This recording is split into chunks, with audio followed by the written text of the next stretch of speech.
8 दलों के 9 विपक्षी नेताओं ने प्रधानमंत्री मोदी को पत्र लिखा। उसमें अरविंद केजरीवाल, भगवंत मान भी शामिल है और एक तरह से मनीष सिसोदिया की जो गिरफ्तारी हुई थी उसकी भर्त्सना की गई है। साथ में गवर्नर को लेकर जो चुनी हुई सरकार के कामों में हस्तक्षेप का आरोप लगाया है। किस तरह से आप देखते हैं इसे?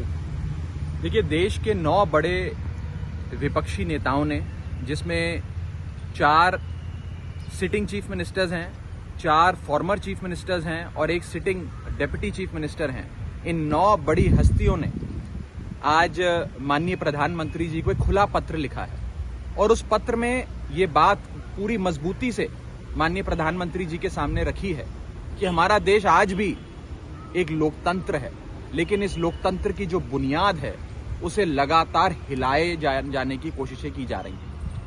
कैसे आज अपने सियासी प्रतिद्वंद्वी पर सीबीआई, ईडी का प्रहार करके, तमाम एजेंसियों का प्रहार करके उन्हें पकड़ पकड़ के जेल में डाला जा रहा है। और ये किसी एक पार्टी तक सीमित नहीं है, तमाम पार्टियों के जो भी विपक्षी दल मजबूत होता नजर आता है, ईडी, सीबीआई उसके घर पहुंच जाती है, उसे दबोच कर जेल में डाल देती है और फिर महीनों सालों उसकी बेल नहीं होती।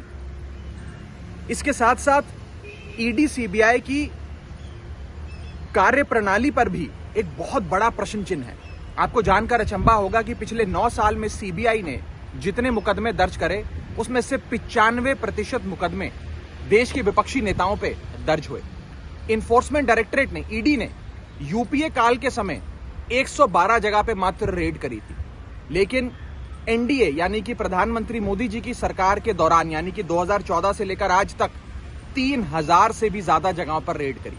और ईडी से जब पूछा जाता है कि आपने इतनी रेडें करी, इतने मुकदमे दर्ज करे, अंत में कितने लोगों को कोर्ट ने कन्विक्ट किया, यानी कि कितने लोगों को कोर्ट ने दोषी करार दिया, तो पता लगता है कि 0.05%, 0.05% भी कन्विक्शन रेट ईडी का नहीं है। आप लोग जो सवाल उठाते हैं मनीष सिसोदिया की गिरफ्तारी हो या एलजी का काम हो, उसके पीछे कहीं ना कहीं आप लोग सीधे तौर पे प्रधानमंत्री को दोषी मानते हैं, तो फिर उन्हीं को पत्र लिखने का क्या मतलब? देखिए, आज तमाम मुख्यमंत्री जिनको देश की जनता ने चुना है, जिन लोगों के वोट की ताकत से ये मुख्यमंत्री, ये पूर्व मुख्यमंत्री एक सरकारों में रहे हैं, सरकारें चलाई हैं, आज ये अपने ही देश के प्रधानमंत्री से एक अपील कर रहे हैं कि एजेंसियों का दुरुपयोग छोड़ दीजिए, एजेंसियों को इंडिपेंडेंट तरीके से फंक्शन करने दीजिए।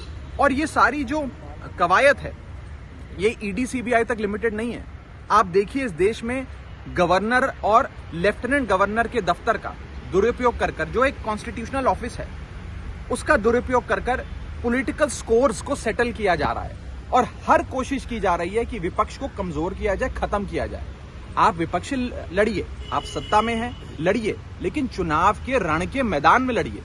एजेंसियों का इस्तेमाल कर गवर्नर के दफ्तर का इस्तेमाल कर आप केवल विपक्ष को ही खत्म करने की कोशिश नहीं कर रहे हैं, इस देश की लोकतांत्रिक बुनियाद को हिला रहे हैं।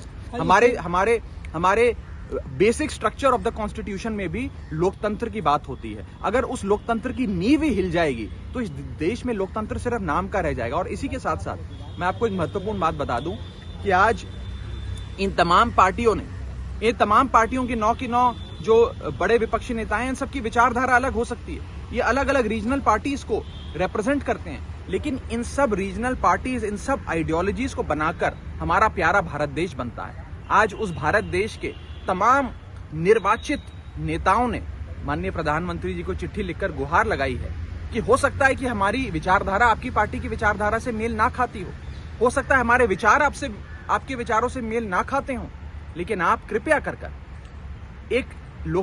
इस लोकतंत्र की जो बुनियाद है उसे ना हिलने दें और ईडी, सीबीआई का दुरुपयोग जो आज केंद्र में बैठी सरकार कर रही है उसे बंद किया जाए। सारे नेता मनीष सिसोदिया जी के अरेस्ट को लेकर बहुत चिंतित हैं। मनीष सिसोदिया जी उस शख्स का नाम है जिसने 18 लाख बच्चों की जिंदगी, उनका भविष्य बदल दिया, सुनहरा कर दिया। आज सिर्फ आम आदमी पार्टी के लोगों में रोष नहीं है, सिर्फ दिल्ली के लोगों में रोष नहीं है, मनीष सिसोदिया जी के अरेस्ट से देश भर की आवाम में रोष है, तमाम नेताओं के मन में रोष है और इसीलिए आज सबने एक साथ आकर ये पत्र माननीय प्रधानमंत्री जी को लिखा। आपके हिसाब से चिंतित विपक्ष में लेकिन कांग्रेस तो कहीं नहीं है, न लेफ्ट पार्टी है, जो देश की 2 बड़े विपक्षी दल हैं। नहीं, उनका भी साथ हमें प्राप्त है। ये मात्र एक चिट्ठी के माध्यम से हमने माननीय प्रधानमंत्री जी को ये सारी बातें उनके संज्ञान में लाने का प्रयास किया है। तमाम पार्टियां, सारी विपक्षी दल, कांग्रेस का समर्थन है आपको, किसी से बात नहीं, सब साथ है, तमाम फोरम्स पे सब साथ होते हैं। मैं किसी एक विपक्षी दल पे व्यक्तिगत तौर पे कोई कमेंट नहीं करना चाहूंगा।